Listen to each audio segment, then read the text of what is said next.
So there's a lot of teams, specifically in the AFC, that's dragging up the rear. A bunch of catfish teams. You got the Jets, my Ravens, the Browns, the Dolphins, the Titans, Bengals, Raiders, Texans, all have between 1 and 2 wins on the year, despite a lot of circumstances that's happening between each football club. On the NFC side, you got the Saints, Cardinals, Giants, and Dallas Cowboys with 2 wins and 1 win. So, what team do you see turning it around? Me personally, I like the Giants. I fell into this Charlotte's Web a few years ago, picking them to win the division. They failed me. But but for one, I understand their logic, and I was talking to one of my friends about this. He's a Giants fan. Um, I really think they should have started Jackson Dart week one. I think he's been NFL ready. I understand the logic of starting a veteran, so-called veteran guy. I don't know what's going on with Russell Wilson. He's changed ever since he got with the famous star of Sierra. But yeah, I like what I seen from them. The energy levels that the Giants play with on the offense as well as on the defense too. It seems like they're playing for each other. Jackson Dart and Cam Scatterbo, um, they've been playing good. I like what I seen. The upset that nobody seen coming versus the Eagles, even though we know the Eagles really haven't been eagling here lately.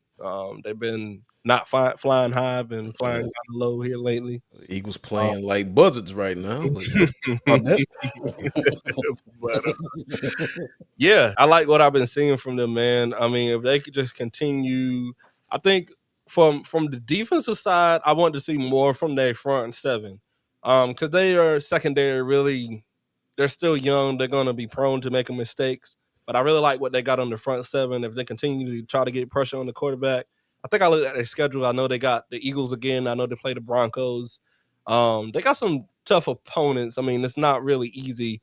I mean, and that's just due to the damage that the Eagles did winning the Super Bowl. Of course, your schedule is not going to be easy at all. But I really like them in a lot of these matchups. I mean, I think it's going to be a lot of close games that they may win or lose. Um, but I really like what I've been seeing from them, man. As long as they keep the ball on the ground, put Jackson Dart in the best scenarios possible. Don't let them do too much. Don't make them do too much on offense. Just take what the defense gives you and play good defense. I really think they could turn it around, and especially in the division that they're in, at the state that they're in. I mean, we talked about the Eagles' struggle. Cowboys, I mean, their offense is great, defense is not so good, and the Commanders is trying to find themselves because they're just in some type of slump that's going on. Of course, we got the Scary Terry injury, even though he really missed some time sitting out during his contract talks and everything. So they're trying to find themselves. So while everybody trying to find themselves, I think the Giants can gain some momentum. And I wouldn't say, I don't know whether they can win the division, but they could definitely be a contender in that division. I ain't gonna put too much hope in y'all because y'all don't know how to handle that type of weight. But Yeah. I'm just gonna keep watching them. I'm a fan of Cam Scotabo, very, very physical runner. And so yeah, that's a team that I really think that can turn it around if they continue to play in the ball they play. Yeah, and I'm going to agree with you on the New York Giants. It's going to be easier to get a wild card spot in the NFC than it is the AFC. Mm. I'm looking at the Giants, and I'm looking at their division as a whole. The biggest thing the Giants got to do is get their defensive front playing at a high level, and the offense needs to find that groove. I've seen the Giants win the Super Bowl. I'm not saying they're going to do so. So pump y'all brakes. Pump your brakes. I've seen them win with like a 9-7 record. But they back in those days they had dogs. Oh yeah, for sure. They had big dogs that'll make you run in the house and say that. I said, please, doggy, don't bite me. And I jumped up. The dog grabbed my. But yeah, I'm with you on the Giants. I'm not going to give my hopes up too much. Yeah, I mean, respectfully. Respectfully, respectfully. But that is my reason for optimism with the Giants. They've done this before. They with Jackson Dart, I mean, and Scatterbowl, that dude is playing like he's a madman. He reminds me, honestly, I don't know if you remember this cat or not. Kind of reminds me of Peyton Hillis a little bit Huh. from back in the day. Hmm. So if they can establish the run, now yes, Malik Neighbors is out for the year. Right. Yeah, that hurt bad. That kind of hurt. Yeah. So that kind They of need a receiver. gives me a little trepidation about picking the Giants. They need a receiver, but the trade deadline ain't over yet. I mean, It's not over yet. a It's lot like of next month. there's some wide receivers out there in the market that they can pick up. It's a lot of teams that's getting ready to do a fire sale to Yeah, get rid of some expiring contracts. So I mean, you could pick up somebody, yeah, they definitely need a receiver for sure. but I'm going to concur with you, and I'm gonna go out on the limb and say the Giants could possibly, just looking at the scope of the NFC East, looking at how the Eagles playing right now, they could possibly challenge for the division I if they think keep so, it up. but yeah, they got I got to see a little bit more. But so far, they've been playing pretty good, and I don't think nobody had them beating the Eagles. I mean, they got them, they got them good, and yeah, they play good ball, and that was a good game to watch. But yeah. Yeah, yeah. As far as the AFC, man, I really don't know. I look at this list, and I think everybody that has a losing record really deserves that losing record. I don't really see too many. I don't. Yeah, I don't even see one AFC team. Y'all drop in the comments what AFC team y'all think can turn the season around that has a losing record right now. But when I look, the AFC is too top heavy right now, and I don't see nothing. I don't see nobody in the AFC. I I mean, guess, I guess, I guess, just for I guess wild pick. I guess it could be the Texans. Um, but I don't even know. I'm not even. I can't even argue about it. I I don't. mean, see, I don't know about the Texans because right now the Colts got that division on lock, and I feel like the Colts is going to win that division. Oh yeah, well they definitely gonna win the division. I feel like Jacksonville will leapfrog the Texans because I think I said last week that Jacksonville is my dark horse team. Um, I think the Texans is going to be the odd man. That's why I said I don't see anybody right now in the AFC. I'm kind of with you on that. Like the AFC is just too concentrated right now. Yeah, I don't know, man. But y'all let us know if we missing Let, something. let us know in the comments what y'all think about that one. Yeah. All right, so we are at the end here. So let's do some rapid fire Q&A. So now here are the rules for this. You got to make your answer quick. Okay. So let's start with the first one. So the Colts are at the top of the AFC with a 5-1 record, led by Daniel Indiana Jones. Is Jones the biggest comeback player of the year candidate? And are the Colts, with their elite defense, a legitimate number one seed contender? I don't know about the number one seed part. It's a lot of unseen measures there, but I really think Daniel Jones could be the one of the best comeback players from what we've seen from the New York transitions to the Indy, signing. So yeah, I'm going to say yes, they can contend for the number one seed because if you look behind the Colts, the closest team is the Steelers, and the Steelers about to go through a rough patch once they get done with Cincinnati. You know what I'm saying? So, and then they got to play each other. that's gonna be a good game. That's going to honestly decide number one and number two in that division, or number three, the top three seeds. Lord have mercy, boy. God talk about him. So next question. The Chiefs beat the Lions 30-17, moving to a respectable 3-3, and playing a near flawless game, 0 turnovers, 0 penalties, like we alluded to earlier. Is it safe to say the Chiefs dynasty is back on track, or the early season struggles is still a red flag? I think they're back on. I think they somewhat back on track. Um, they just know how to win games, and I think as long as they know how to do that, they'll be able to contend maybe for another Super Bowl. Mm.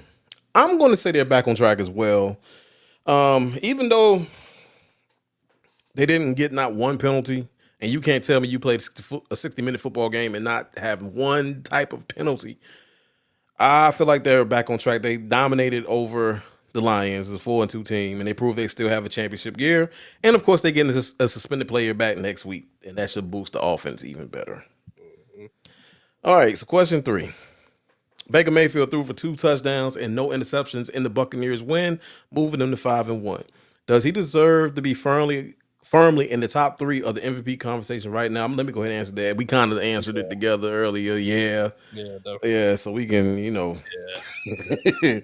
brainer. that's a no-brainer for me. So next question.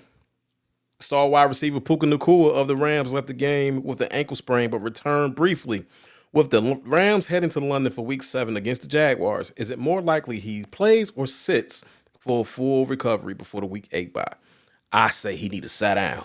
Oh, yeah, definitely. I mean, I don't think you should risk playing anybody that can get re-injured and maybe miss more time, maybe be out for the season. So yeah, I definitely agree with that.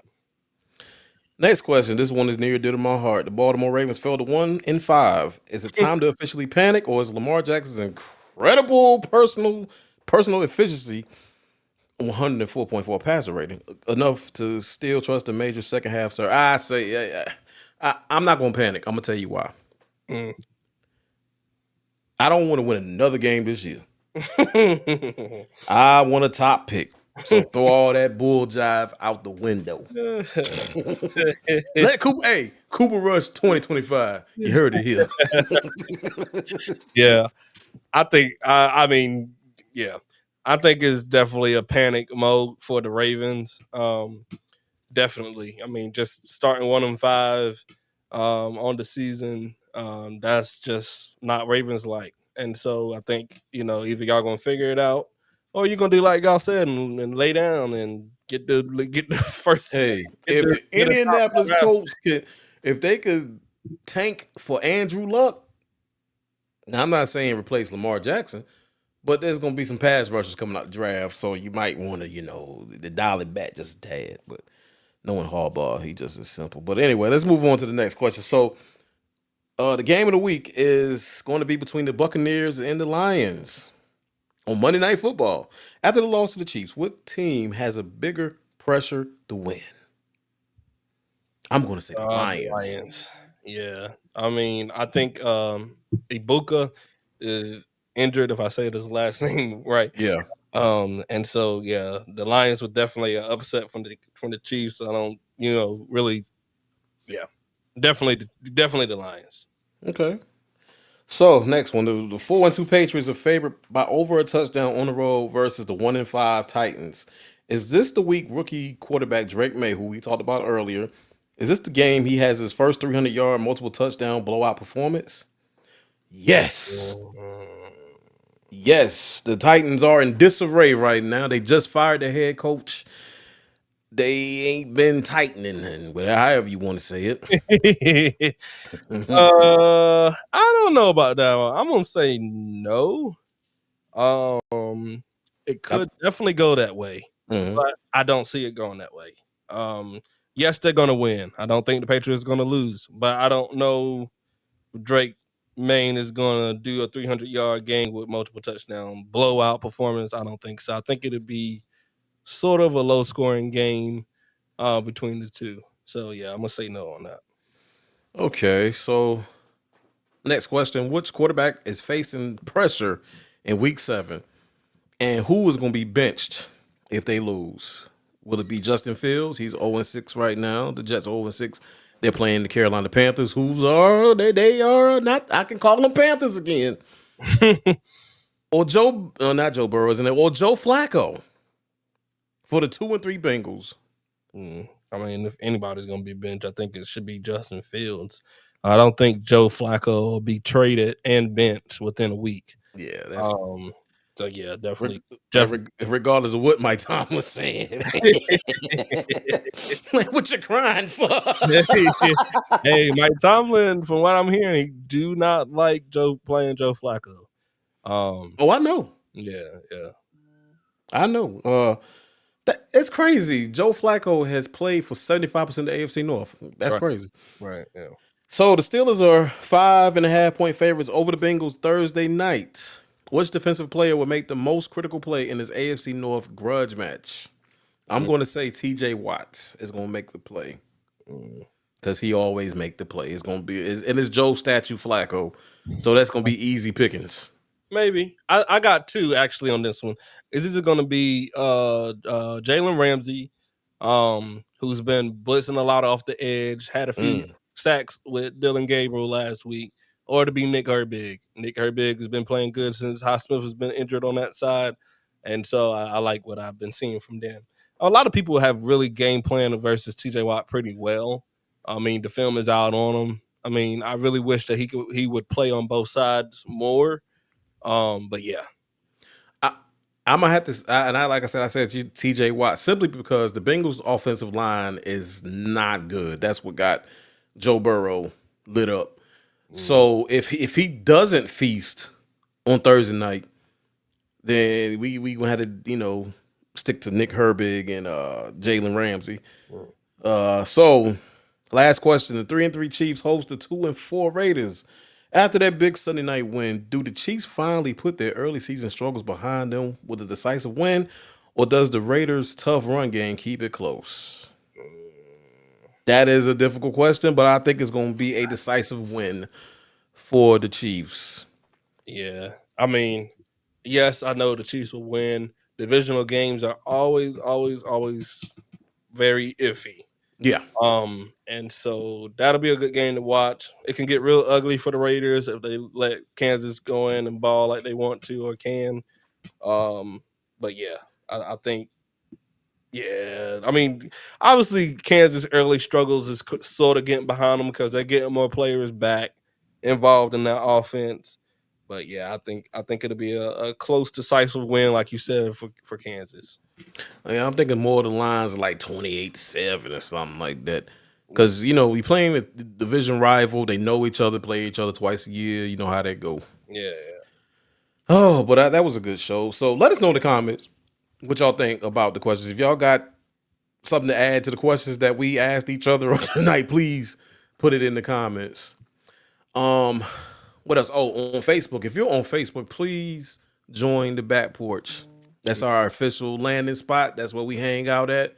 And like we always say, everything go down on the back porch. right. Bring your liquor. I'm just playing. but but yeah, good show, man. So is there anything you want to add to it, bro? Not at all. All right, so we're gonna go and get up out of here. This has been the Back Porch Show with your man Fonz, And Quan. and we are out.